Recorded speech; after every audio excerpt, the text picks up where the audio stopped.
Got it? I'm putting it into the fitting. Yeah, that looks good. Go ahead and glue it. I'll lift it up a little bit. Now once Robin gets this glued, then we'll slide it back down there again, and I'll cut it off a foot above the roof, and we should be pretty well set.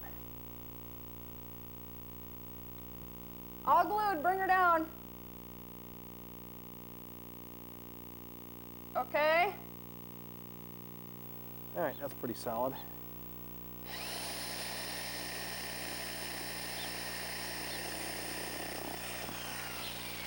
Okay, with that cut off, now I can do a little shingle repair.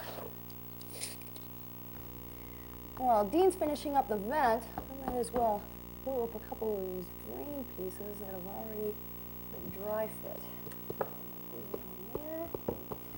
Get this.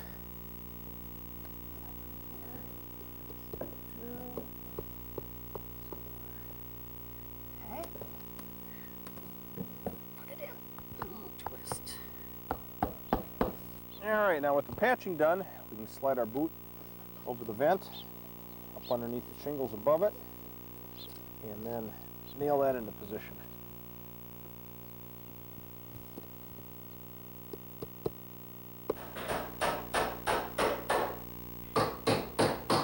Well, we're starting the electrical rough-in.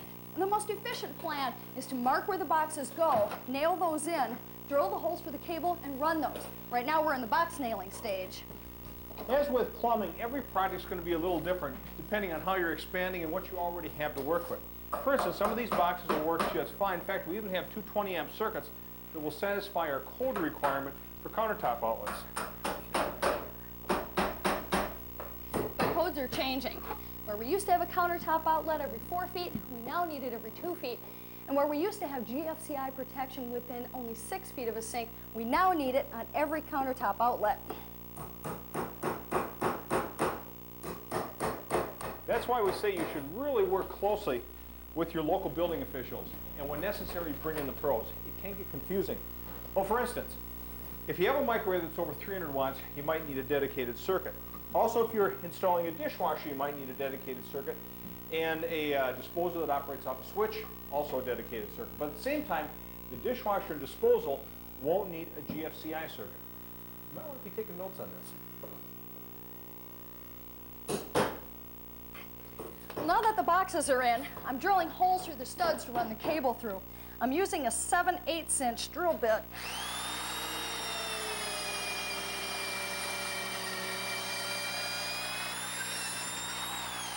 It's easiest to run the cable through if you keep all the holes on a level line, but not on the same level as the boxes.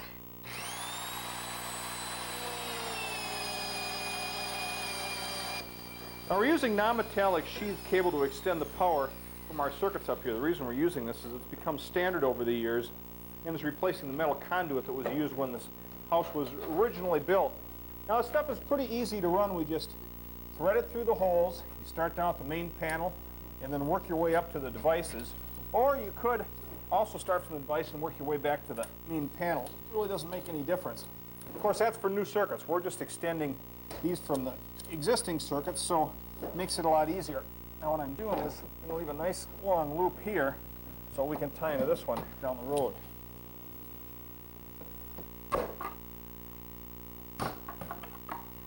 Now to finish this stage, you just cut the loop at each device.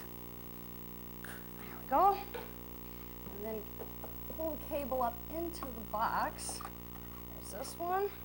And once you get the cables up, you want to fold them, put them back in the box, get them out of the way during the drywall process. There we go. Once this is done, we use cable staples to secure them firmly to the framing.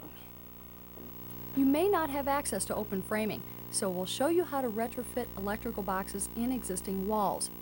First, you trace the outline of the box you want to install on the wall surface, making sure you're between the studs, not over one. Next, you cut the hole for the box along those lines. I'm using a keyhole saw for this. Assuming you've got access from the basement, drill a hole up through the subfloor and the bottom plate directly below the location of your new box.